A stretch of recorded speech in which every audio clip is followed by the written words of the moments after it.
Nah ternyata ada sebuah jawaban yang bikin saya surprise, karena ternyata kata pemeriksa saya itu sampaikan bahwa ijazah itu sudah tidak ada lagi di Polda Metro Jaya, dan itu tidak pernah disampaikan kan kepada khalayak, kita semua tidak tahu. Memuaskan syahwat ya, satu orang saja APBN kita dirugikan ya, sementara ada narapidana berkeliaran nggak diproses ya. Ada yang namanya Sylvester Matutinga itu sudah terpidana, sudah inkrah, yang harusnya segera diproses malah dikasih jabatan komisaris. Bagaimana negara ini ya? Dan ada satu lagi juga, dugaan banyak orang ini ya, ini penting sekali untuk saya sampaikan sebelum saya masuk ya. Dugaan banyak orang, banyak ahli, banyak analis ya, bahwa kita duga bahwa justru sekarang itu isu ini bergeser menjadi upaya delegitimasi terhadap Presiden Prabowo Subianto. Artinya kalau seandainya jadi nih 12 tokoh ini dikriminalisasi dengan laporan polisi yang tidak jelas seperti itu, berarti Presiden lemah. Berarti Presiden lemah secara hukum, tidak mampu untuk menguasai kepolisian. Itu kan yang terjadi sekarang ini, kita melihat tendensinya. Jadi sengaja untuk digeser, bukan untuk lagi melayani syahwat dari satu orang itu saja, tapi dugaan banyak orang itu juga bertendensi untuk mendelegitimasi Presiden Prabowo Subianto ya. Ini apa yang bisa saya sampaikan ya untuk pagi ini, nanti saya akan lanjutkan ya pas makan siang ya. Ada pertanyaan lagi? Persiapannya? Oh persiapannya ya. Ini juga pelajaran untuk semua rakyat Indonesia ya, bahwa kita ini benar-benar dengan pelajaran, dengan apa yang saya alami itu, jangan pernah buta hukum. Kita semua tuh harus melek hukum, dan kita juga harus melek teknologi ya. Anda baca tulisan kami, hasil penelitian kami, Anda akan tahu bahwa dengan teknologi yang sudah kami jelaskan di buku Jokowi's White Paper ini, sesungguhnya kebohongan itu nggak ada tempatnya lagi. Ya, kebohongan nggak ada, orang bisa bohong. Jadi kalau ada orang yang masih mau berbohong dan masih kepengen berbohong, itu orang itu kudet, jadul.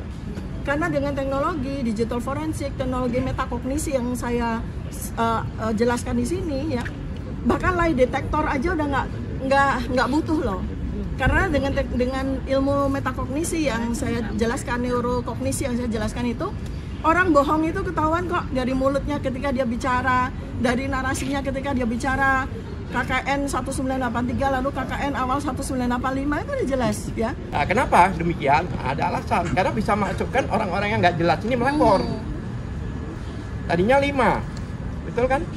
Tadinya 5, sekarang yang 2 sudah tahu diri, karena nanti bakal ada serangan balik dari kita. Kalau ini tidak terbukti, saya jamin orang-orang itu akan masuk penjara. Betul. Saya jamin. Itu. Jadi jangan dianggap enteng ini. Ini bukan permainan, ini penegakan hukum. Ya kan? Melapor seenaknya sendiri nggak ada. Dan satu hal lagi, ya kan? Pemanggilan yang sekarang ini beda lagi. Tadinya itu pemanggilan yang awal itu adalah peristiwa 26 Maret. 26 Maret. Sekarang 22 Januari. Padahal dalam hal ini Roy Suryo, Untifa, terus Rismon itu nggak ada hubungannya dengan tanggal itu. Jakarta Pusat lagi kapan ke Jakarta Pusat? Ya itu tidak benar. Karena dari awal itu dilaporkan dengan nama inisial dan itu disebutkan oleh lawyernya. Bahkan disebutkan nama-nama itu dan nama-nama itulah dipanggil semua. Roy Suryo dipanggil, ya itu inisial itu. Kok tiba-tiba sekarang dikatakan peristiwanya? Nah ini kebohongan lagi.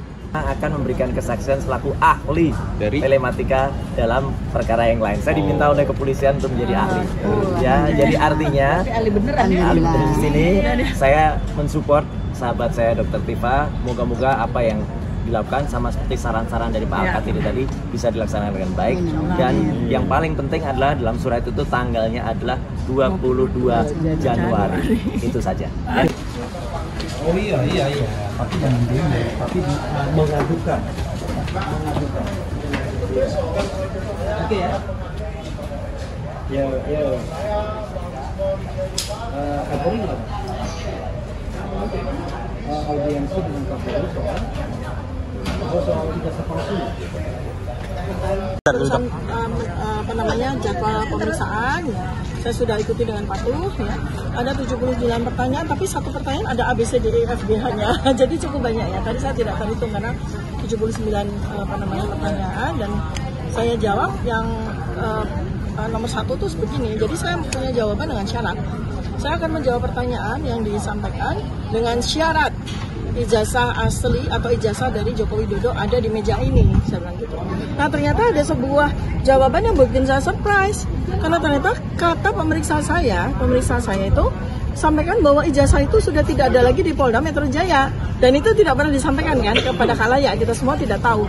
Dan posisi dari ijazah itu sekarang ada di Mabes. Berarti tadi nggak ada di Mabes dan sedang atau sudah dilakukan uji forensik, lab forensik gitu. Nah, tentu saja saya langsung tanya, loh, kok tidak ada pengumuman apapun di media massa, dan kemudian juga tidak ada rilis dari Polda Metro Jaya bahwa ijazah itu sudah tidak ada di sini, sebab dan sudah dibawa ke Mabes. Harusnya kan secara transparan PMJ Polda Metro Jaya harus sampaikan dong bahwa si ijazah itu sudah tidak ada di sini. Nah, kalau memang demikian, ya tidak ada relevansinya untuk bertanya kepada kita, karena katakanlah pasal-pasal yang dituduhkan kepada kami sebagai terlapor itu pasal-pasal yang semuanya itu berrelevan dengan kehadiran dari ijazah ini. Kalau ijazah ini tidak hadir, ya untuk apa saya jawab? Karena kan jadi tidak nyambung ya. Memang tadi isi sumpahnya saya juga kan didampingi oleh para kuasa hukum saya ya. Isi sumpah itu agak riskan bagi saya untuk saya tanda tangani, dan secara undang-undang saya boleh untuk tidak menandatangani sumpah tersebut. Karena begini, jadi dari seandainya nih nauzubillah min dzalik ya, tentu saja saya tidak ingin ini berkembang gitu kan ya. Saya ingin masyarakat tuh jangan sampai jadi korban kriminalisasi oleh satu orang ini loh gitu loh. Jadi jangan sampai polisi ini mengikuti syahwat dari satu orang gitu loh, dan mengorbankan semua kepentingan. Karena ingat baik-baik ya bahwa kita beracara seperti ini ya, itu membutuhkan dana besar sekali, dan itu dana APBN, dana pajak rakyat ya. Dan ketika kemudian setiap hari tambah lagi orang yang diperiksa, itu berapa banyak dan sampai berapa lama, itu ya yang saya sayangkan di dalam. Padahal persoalannya kan sangat sederhana. Pak Joko Widodo punya nggak sih ijazah? Ya kan? Kalau memang katanya itu sudah disampaikan ke Polda Metro Jaya, itu ijazahnya asli apa tidak? Kami sebagai terutama RRT ya, Roy Rismond dan Tifa, kami punya ilmu untuk melakukan membantu polisi, membantu masyarakat untuk memverifikasi dengan ilmu kami apakah ijazah yang katanya itu disita oleh Polda Metro Jaya itu identik atau otentik atau asli atau tidak gitu kan, sederhana. Jadi kami pun juga bisa menyampaikan kepada masyarakat.